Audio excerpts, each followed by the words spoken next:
Hi, Gemini. Welcome to Pandora Astrology's monthly horoscope for April of 2021. Well, you're entering into a really important part of your year, which is your annual mop-up period, and that's the 30 days before your birthday. It's the time when changes are most likely afoot, and it's also the most valuable time to get a birthday reading so that you can get a jump on your new year before it happens, and so that you can find out what your New Year's resolutions should be according to what's already going to happen anyway. And if you want that, you can find a link for it in the YouTube description below. Well, Jupiter is moving along through Aquarius this year, bringing growth and expansion, adventure, confidence, and joy to whatever area of your chart it's in. For you, most likely that is going to be the 9th house, or it might be the 8th house. I'll say a little bit about both. When Jupiter's in the 9th house, it's just terrific because Jupiter loves this house. This is Jupiter's home house, feels very, very comfortable there. And it's a time for really thinking about the big picture. It's a time for growth, pure and simple, most particularly growth in understanding, growth in tolerance and acceptance, growth in just becoming a bigger human, if you will. And it's probably going to go on all year. Now, if you actually have late Gemini rising, then Jupiter would be back in your 8th house, which is a house of intimacy and sharing. And Jupiter brings its principles of growth and expansion, confidence and fun to the 3 arenas of sharing, which are physical, i.e. your sex life, emotional, i.e. your intimate life, also potentially therapy. It's a great time to do therapy when Jupiter is in your 8th house. And your financial life. Jupiter in the 8th house can be a great time to borrow money at your advantage. And if you want to know exactly when Jupiter is in your 8th house or your 9th house, then you can find that out in a reading with really precise dates. Jupiter is in Aquarius all year, and you can find out more about what that means and how that feels in the video about it on our 2021 news playlist on our YouTube channel, Pandora Astrology. Well, Julia, I know you've got some news about Mercury, Venus, and Mars. What's that? Well, hey there, Gemini. I'll start with Mercury. That's the planet of communication, and it also shows us which area of life you're going to do your most thinking. And at the very beginning of the month, on April 3rd, it's going to go into your 11th house of friends and groups. So this house not just rules your friends, but any groups you're a part of. So that can be anything from recovery programs to societies to sports teams, etc. And this is really going to sort of up the tempo of your social life. You might do your best thinking within a group context. So if you're strategizing about something, do a group chat and ask your friends, and you might get sort of the right answers you're looking for.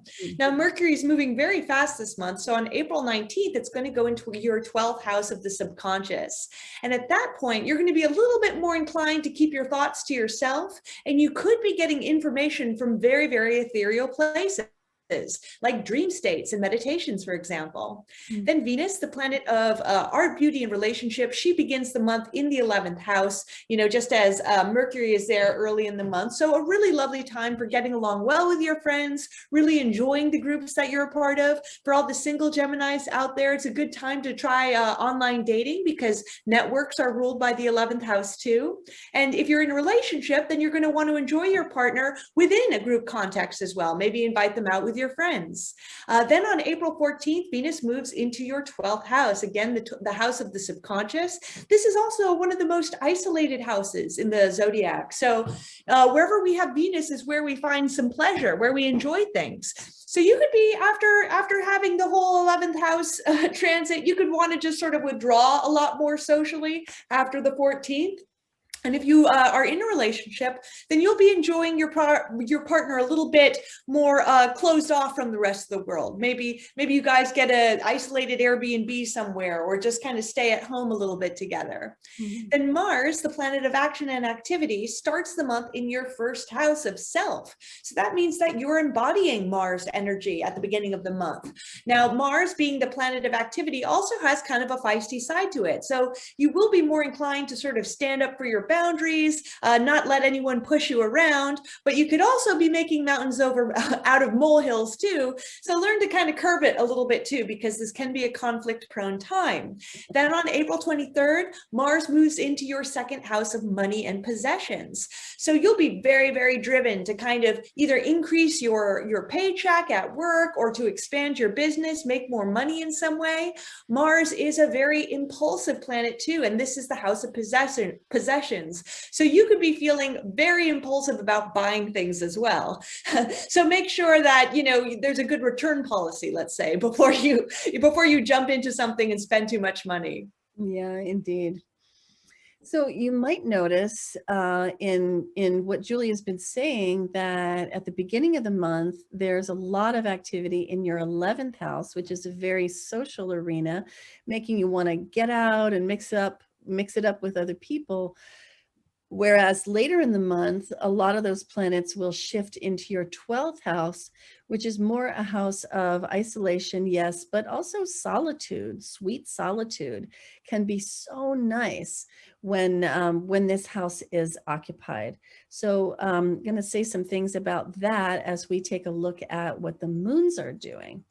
So on April 11th, we have the first of this month's two moons, and that is a new moon in Aries in that 11th house. Really just heaping whipped cream and a cherry on top of that sundae of social activity that's going on and making you want to plant seeds of friendship and begin to grow your connection with communities.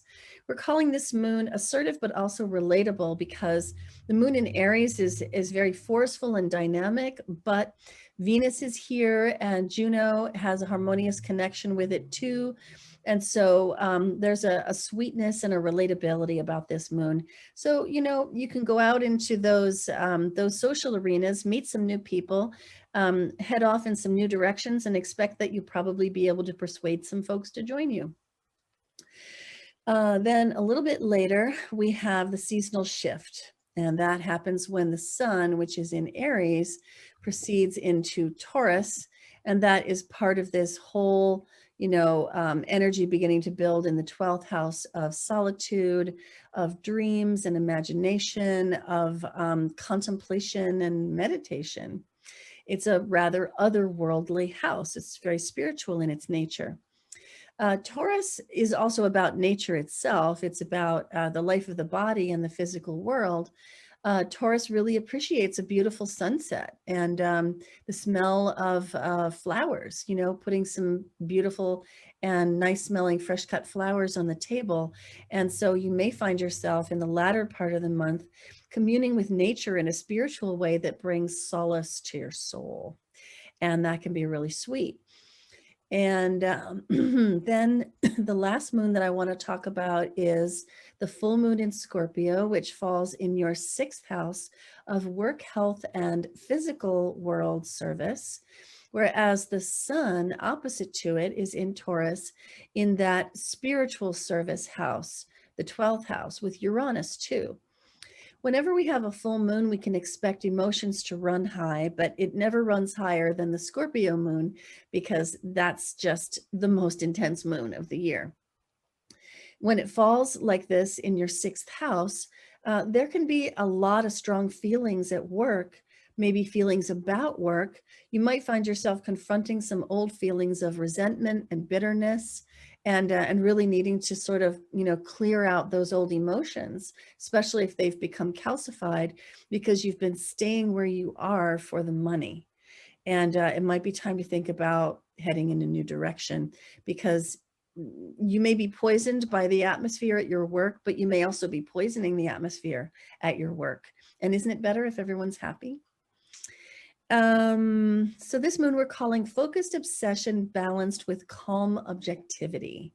And that's because the calm objectivity is this presence of Uranus and Taurus here, balancing that passionate moon in Scorpio with, you know, a little bit of space, a little bit of distance, a little bit of the rational. Well, another thing I want to tell you about before we finish this video is that Pluto is going to go retrograde, and this means that the powerful timing this winter and spring to begin new projects is already beginning to erode. And here's what I mean. I've been saying this in your horoscope for a couple of months, that this late winter and spring has been a really good time to start the new projects, the really big ones, because all of the outer planets are direct, not retrograde at once. And that means that anything that you start is not going to sort of, self implode or break apart on its own fault lines, because it doesn't have a lot of fault lines built right into it. But Pluto is going retrograde later this month on the 27th, and there you can see the little red RX symbol there next to Pluto. Means that Pluto has now gone retrograde, which means that Pluto has started its inward journey for the year. And if you're having a Pluto transit in specific to something in your chart, then you would absolutely feel this. And how Pluto transits happen this year, Pluto transits happen when you have something in your chart, anything at all, Sun, Moon, Mercury, whatever, in 24 to 26 degrees of a cardinal sign, meaning Capricorn, Aries, Libra, or Cancer. And if you have anything in that degree span of 24 to 26, then that side of you is going to go into a state of meltdown. And you're going to feel like that side of your life is transforming, and you won't know right away what it's turning into. And this is a process that feels timeless while you're in it. It feels like, oh my God, this is going on forever, and I have no idea. I am so lost in the dark. And it'll feel that way while you're in it. But you can actually find out how long it's going to last, what it means, what it's really trying to do underneath all the discomfort, and how to handle it for best results, as well as when it'll be over. And you can find that out in an astrology reading. So if you're feeling that and you want to look into it, Julia and I are here for you. That's all we have for you today. I hope you enjoyed it. And if you did, please be sure to like, share, and subscribe. Our YouTube channel is Pandora Astrology, and you will always find your horoscopes there, as well as the news of the month aggregated into playlists.